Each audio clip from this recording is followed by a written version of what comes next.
Center for Human and Socio-Economic Rights, CHSR, is a public, good-oriented, non-governmental organization registered as a corporate body to defend, sustain, and promote the fundamental human and socio-economic rights of every citizen and resident in any part of Nigeria as guaranteed by the Constitution of the Federal Republic of Nigeria. CHSR collaborates with other organizations committed to an ideal Nigerian society founded on participatory democracy, equity, fairness, and rule of law.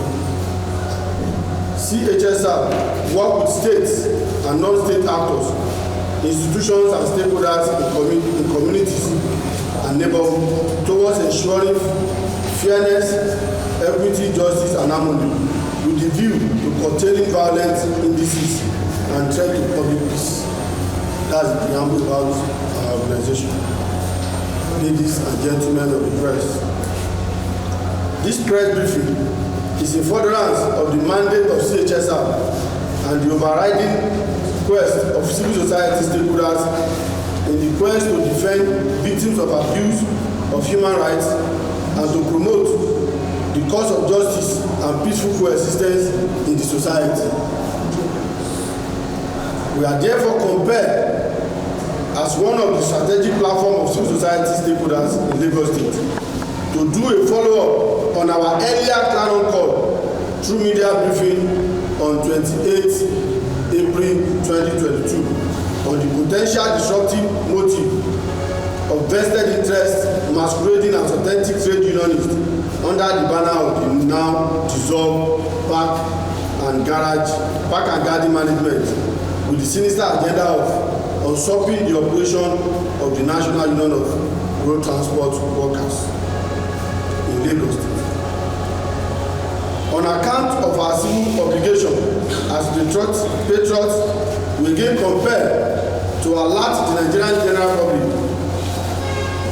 particularly critical local and global stakeholders, as well as relevant institutions, of the inherent danger of imposing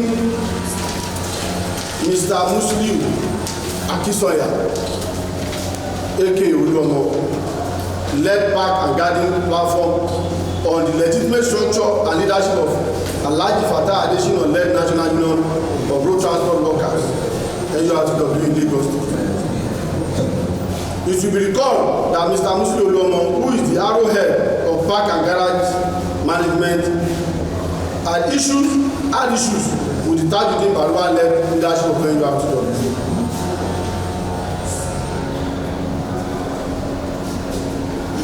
Following the sanctioning and suspension of Mr. Oluomo, as stipulated in Article 42, Section 5, Subsection 1 to 10 of the NURTW Constitution, the Lagos State government, notwithstanding, accorded recognition to MC Oluomo albeit as the leader of Lagos Park and Garage, not recognized as affiliate of the NURTW. And by so doing, instigated state-sponsored rebellion against the authentic national leadership of NURTW. We are not unaware of ongoing insurrection against the authentic national leadership of the NURTW, which is duly recognized by the Nigerian Labour Congress. The worrisome dimension to the NURTW crisis and urgent need for caution. It should be worrisome that the civilian coup in NURTW clearly appear to enjoy active connivance of the Nigerian state as manifested by the partisanship of the Nigerian police.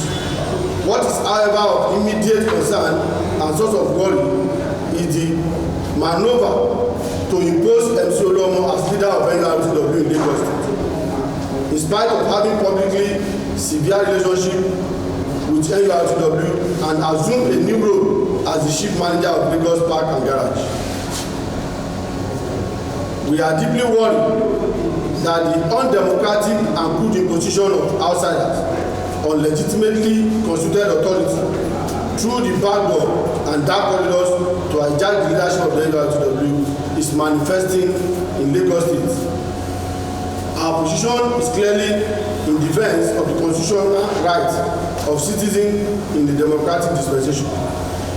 The right to form and belong to an association, including trade union, based on established laws and regulations, is eloquently recognized and guaranteed by the 1999 Constitution of the Federal Republic of Nigeria as amended. We hold firm that freedom of association is one of the cardinal rights of global concerns. This is why it is enshrined in the United Nations as well as the Charter of Human and People's Rights of the African Union. Thus, Mr. MC Oluomo can only belong to any union as permitted by law and regulation guiding such union. As far as we know, and in line with what is already in public knowledge, MC Oluomo belongs to Parks and Garage Management, while Alhaji Fatai Adesina is the duly and legally organized leaders of Lagos State Council of NURTW under the extant law that is sacrosanct. It is not permitted by law for person to push, usurp, and hijack the structure. Least to imagine assuming the leadership of any organization that he or she is not a recognized member, having been suspended in line with the rules and regulations guiding such organization. It should be emphasized that since our last media briefing, the NURTW structure and Alhaji Fatai leadership have not been allowed to operate by Lagos State government on account of alleged proscription of the union, notwithstanding that the union has remained law-abiding in demonstration of commitment to stability and advancement of the developmental agenda of Lagos State. We therefore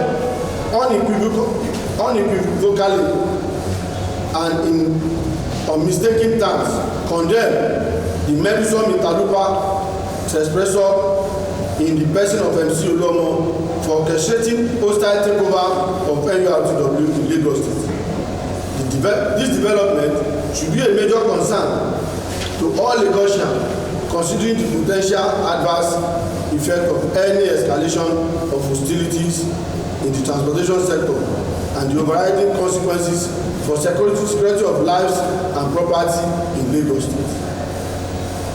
We are not unaware of the unpleasant occurrence at the nation's federal capital, where peaceful Abuja residents have witnessed fracas between the factions of NURTW. Our demands: considering that transportation is key to economic transformation, we call on government at the federal and state level to ensure peaceful activities among stakeholders in the transportation union in line with rules and regulations and without interference and forceful hijack of established structures. We also demand as follows: 1. We call on the Lagos State government and particularly Governor Babajide Olusola Sanwo-Olu and the Inspector General of Police Mr. Kayode Egbetokun to resist the pressure to be dragged into the selfish agenda of individuals who are determined to hijack legitimate structures and considered authorities of the NURTW. We call on Governor Babajide Sanwo-Olu in particular to impress it on Mr. MC Oluomo to be contented with his role as the chief manager of Parks and Garage and allow other stakeholders within NURTW to breathe and cooperate and operate without interference in Lagos. And there are only 2 unions recognized by law operating under Nigeria Labour Congress, namely the National Union of Road Transport Workers and the National Union of Road Employees. Those one we claim or we describe as wearing yellow. The one with green and white is the National Union,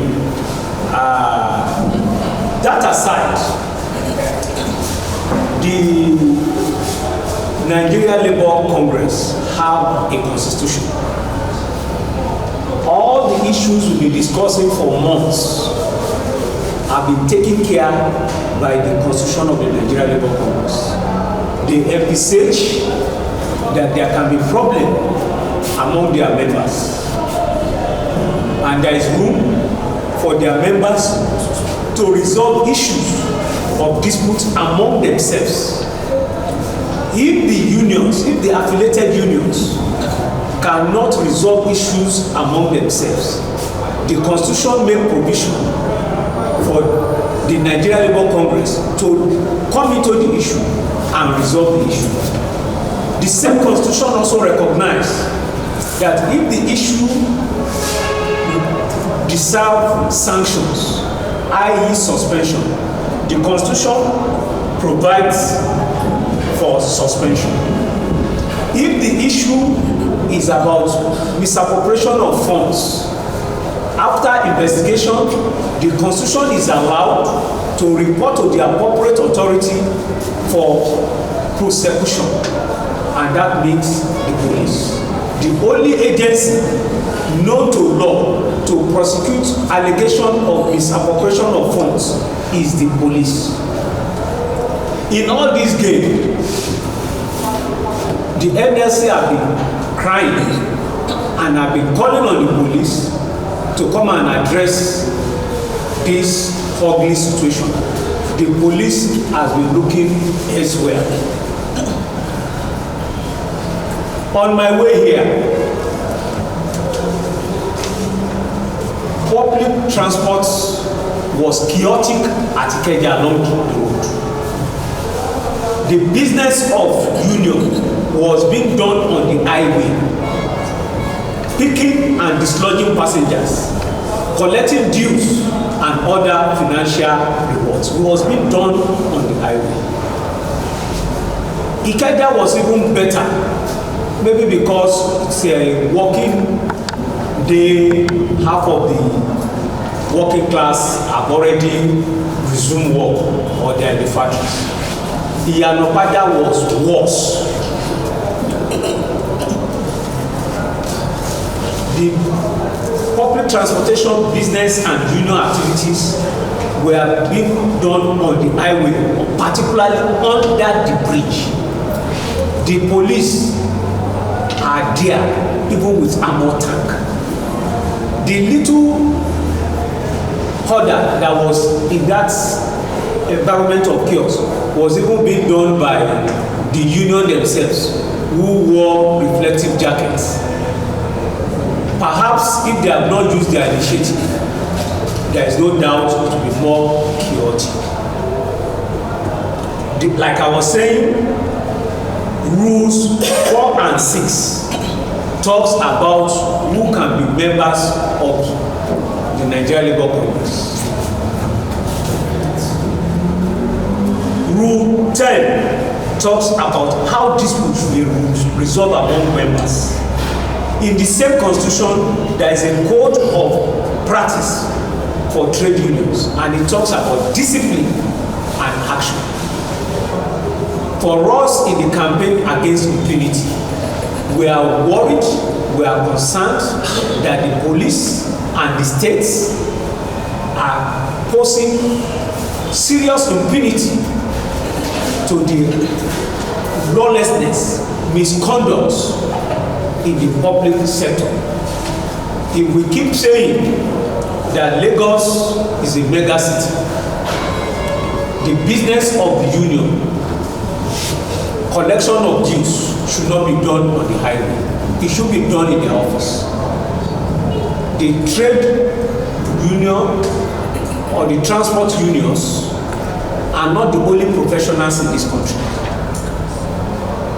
In my last count, there are doctors who are professionals, there are lawyers who are also professionals, there are accountants who are also professionals, there are tailors, there are hairdressers, there are teachers who are professionals.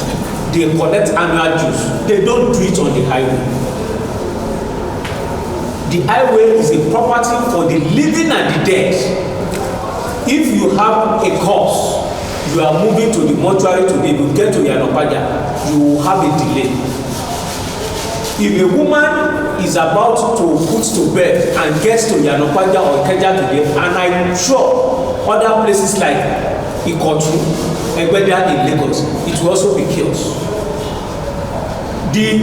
We are thinking that the way we are, government should dig deep and encourage the BRT system, so that in the BRT operations, you don't see anybody collecting dues openly. Everything is done systematically. But unfortunately, what we have in Lagos that is clear to anyone, even if you are coming to Lagos for the first time, if you get to Ojodu beggar, you will know what I'm saying. They can slap you, they can beat you, they can remove your seat, they can remove your wiper. In fact, if you cross over to the other side, the State Directorate of SSS is there. If you want to report union activities, they won't entertain you.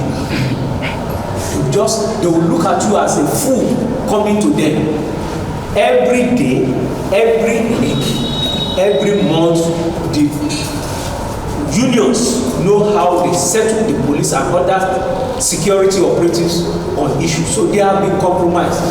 One of my own friends, I call him Atiku, former commissioner of police, retired AIG. He is part and parcel of Bags and Garden.